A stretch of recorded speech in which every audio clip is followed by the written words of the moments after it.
러셀 철학 수업에 오신 여러분들 환영합니다. 오늘은 소크라테스에 대해서 함께 나누어 보도록 하겠습니다. 러셀은 소크라테스가 역사가들이 매우 다루기 어려운 주제라고 말을 합니다. 왜냐하면 그는 직접 저술을 한 것이 아니라 그에 대한 기록이 남아있을 뿐이기 때문입니다. 소크라테스에 대한 기록이 많이 남아있긴 한데 그 기록을 온전히 믿을 수가 없습니다. 만약에 소크라테스에 대한 기록이 모두 사실이라면 우리는 소크라테스에 대해서 꽤 많이 안다고 할 수 있지만, 그렇지 않고 이것이 일종의 창작물이라고 한다면 아는 것이 별로 없다고 할 수도 있죠. 소크라테스에 대한 기록이 모두 사실이라고 여기기 어려운 이유가 뭐냐면, 소크라테스에 대한 기록을 남긴 두 사람이 있는데 크세노폰과 플라톤이 있습니다. 두 사람의 진술이 일치하지 않습니다. 그게 문제인 거죠. 소크라테스에 대한 정확한 사실은 그리 많지가 않아요. 그래서 소크라테스는 기원전 469년에 태어나서 기원전 399년, 그러니까 약 70세 정도의 사형 선고를 받고 죽었습니다. 그는 아테네의 중간계층 시민이었고 젊은이들에게 철학을 가르쳤습니다. 그러나 이제 소피스트들처럼 돈을 받지는 않았다고 합니다. 그리고 아테네에서 매우 유명한 사람이었다는 사실에는 논란의 여지가 없는 것 같고요. 먼저 크세노폰은 소크라테스에 대해서 좋은 말만 했습니다. 크세노폰에 따르면 소크라테스는 신앙심이 깊고 사람들에게 좋은 영향을 끼쳤다고 합니다. 크세노폰의 서술에 문제가 있는 이유는, 만약에 그렇게 소크라테스가 좋은 사람이기만 했다면 왜 아테네 시민이 소크라테스에게 그렇게 적대감을 보였는지 설명할 방법이 없습니다.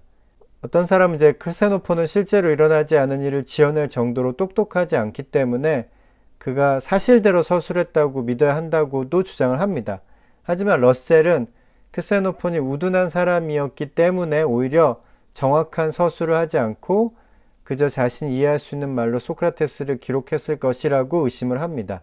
그의 기록의 신빙성에 대해 상당히 의심이 되긴 하지만 그의 기록이 전혀 쓸모없는 것은 아니고 일부 내용은 이제 소크라테스의 그 특징을 잘 보여주고 있습니다. 플라톤의 경우에는 크세노폰의 경우는 다른 문제가 발생합니다. 플라톤의 글에 이제 소크라테스가 자주 등장하고 그가 한 말도 이제 길게 서술되어 있는데, 문제는 플라톤이 한 그 소크라테스의 말이 진짜 소크라테스가 한 말인지 아니면은 소크라테스의 입을 빌려서 플라톤이 하고 싶은 말을 하고 있는지를 판단하기가 어렵습니다.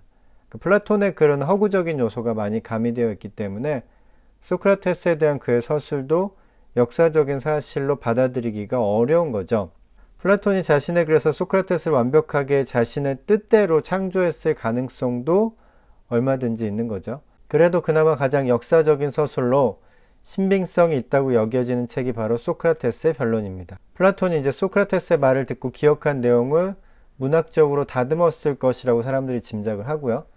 그 책에 따르면 소크라테스를 기소하는 고소장에는 이런 말이 쓰여 있었다고 합니다. 사악한 자이며 땅 아래에 있는 것과 하늘 위에 있는 것을 탐구하는 괴상한 사람이고 나쁜 명분을 좋은 명분처럼 보이게 하는 기술에 능한 데다.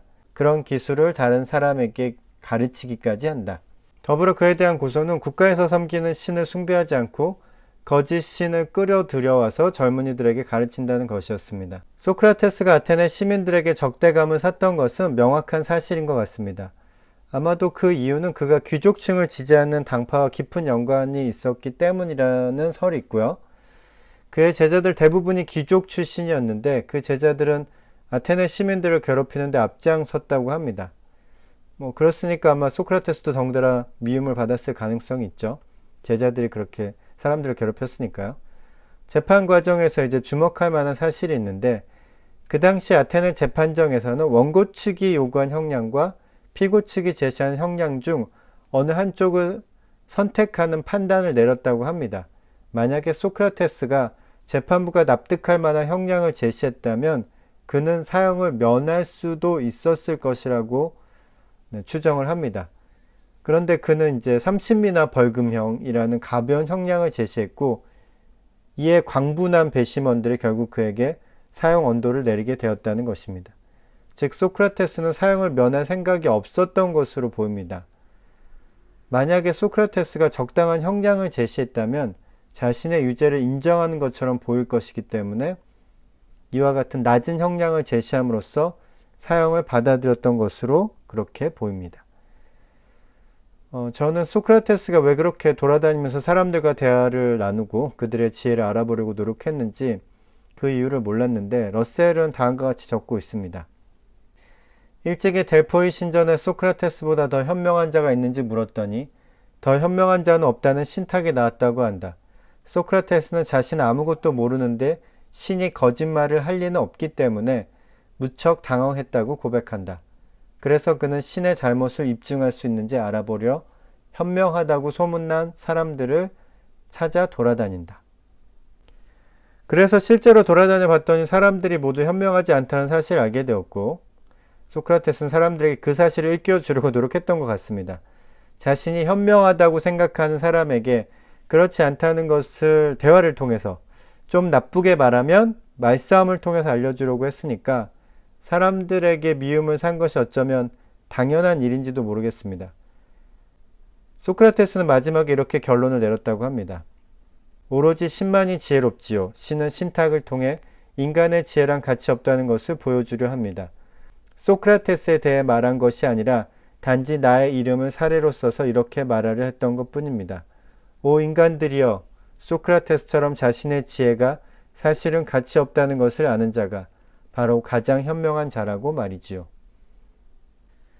소크라테스는 사형을 언도받고 죽는 것에 대해서 그다지 두려워하지 않았던 것으로 보입니다. 그는 영원 불멸을 확실하게 믿었고 죽음 이후의 삶은 현재의 삶보다 더 행복한 삶이라고 생각했던 것 같습니다. 죽음은 꿈꾸지 않고 잠자는 것처럼 좋은 일이거나 영혼이 다른 세계로 옮겨가는 것이기 때문에 두려워할 것이 없다고 여겼습니다. 이와 같은 믿음은 이제 오르페우스교의 영향을 받은 것으로 보이고요. 하지만 소크라테스는 오르페우스 교도는 아니었습니다. 기본 교리만 받아들였을 뿐 오르페우스교의 미신적인 요소나 정화의식에 대해서는 거부했던 것으로 알려져 있습니다. 만약 어떤 이가 오르페우스, 무사이오스, 헤시오도스, 호메로스와 대화를 나눌 수도 있다면 어떤 대가라도 치르지 않겠습니까? 그렇지요? 그게 사실이라면 나는 몇 번이고 흔쾌히 죽으렵니다. 러셀의 글을 통해서 소크라테스에 대한 흥미로운 사실 하나를 더 알 수 있었습니다. 그것은 그가 강직 증성 혼수 상태에 빠지곤 했다는 사실입니다. 말이 어려운데 그냥 갑자기 서서 생각에 계속 빠지는 거예요. 강직 증성 혼수 상태란. 그는 잘 풀리지 않은 문제가 생기면 그 자리에 가만히 서서 계속 생각하는 버릇이 있었다고 합니다. 마치 혼수 상태에 빠진 것처럼. 단지 몇 분 동안 서 있는 것이 아니라 때로는 밤새 그 자리에 서서 생각하기도 했다는데 저는 개인적으로는 좀 믿기 어려운 일인 것 같아요. 그뿐만 아니라 소크라테스는 다른 사람과 어딜 가다가도 생각할 거리가 있으면 갑자기 그 자리에 멈춰서서 오랫동안 생각하기도 했다고 합니다. 몇 분 정도는 그럴 수도 있는데 그런 일화가 있을 수도 있는데 몇 시간 동안 서 있거나 밤새 서 있었다는 일화는 아마 과장된 것이 아닐까라고 생각해 봅니다. 소크라테스가 사람들을 가르쳤던 방법은 대화법이라고 하죠. 변증법이라고도 하는데 변증법은 이제 다른 뜻도 가지고 있기 때문에 대화법이라고 부르면 좋을 것 같습니다. 대화법은 질문과 답변을 통해서 지식을 탐구하고 논리적 결론에 도달하는 방법입니다. 소크라테스가 고안한 것은 아니고 파르메니데스의 제자 제논이 처음 체계적으로 사용했던 것 같습니다. 대화법이 지식을 탐구하는 방법으로 모든 지식에 통하는 방법은 아닙니다. 소크라테스는 과학보다는 윤리 문제에 더 몰두했기 때문에 대화법이 잘 통했던 것이고 과학적인 지식에 대해서는 사실 대화법이 통할 리가 없죠. 지구가 둥글다는 사실을 모르는 상황에서 아무리 대화를 한들 지구가 둥글다는 결론에 도달할 수는 없습니다. 소크라테스가 대화법을 신봉했던 이유 중에 하나는 그는 영원 불멸을 믿으며 인간이 태어나기 이전에 이미 영혼의 세계에서 영원한 지식을 습득했기 때문에 그것을 기억해냄으로써 진리에 도달할 수 있다고 생각했기 때문입니다. 이것을 상기설이라고 하고요. 즉 인간은 이미 진리를 알고 있고 단지 그것을 기억해내기만 하면 된다고 믿었던 것이죠. 올바른 결론에 도달할 만큼 충분한 지식을 이미 가졌지만 사고하는 도중 혼란에 빠지거나 제대로 분석하지 못해서 즉 이미 아는 지식을 논리적으로 능숙하게 이용하지 못해서 발생한 문제들은 소크라테스식 방법을 활용하여 적합하게 다룰 수 있다. 이를테면 정의란 무엇인가 라는 질문은 플라톤식 대화법으로 토론하기에 적합한 문제로 유명하다. 소크라테스의 대화법은 일반인들에게도 매우 유용하고 반드시 필요한 작업입니다. 왜냐하면 대화법을 통해 논리적인 일관성을 향상시킬 수 있기 때문이죠. 소크라테스의 철학에 대해서 이제 구체적으로 더 살펴볼 필요가 있긴 한데, 이 부분은 사실은 플라톤을 다루면서 다시 한번 이야기를 할 수 있을 것 같습니다. 왜냐하면 소크라테스의 철학이라고 하는 것이 거의 다 이제 플라톤이 저술한 것이기 때문에 플라톤을 이야기할 때 다시 한번 거론될 수밖에 없습니다. 네, 오늘은 소크라테스에 대해서 함께 이야기를 나누어 봤습니다. 들어주셔서 고맙습니다.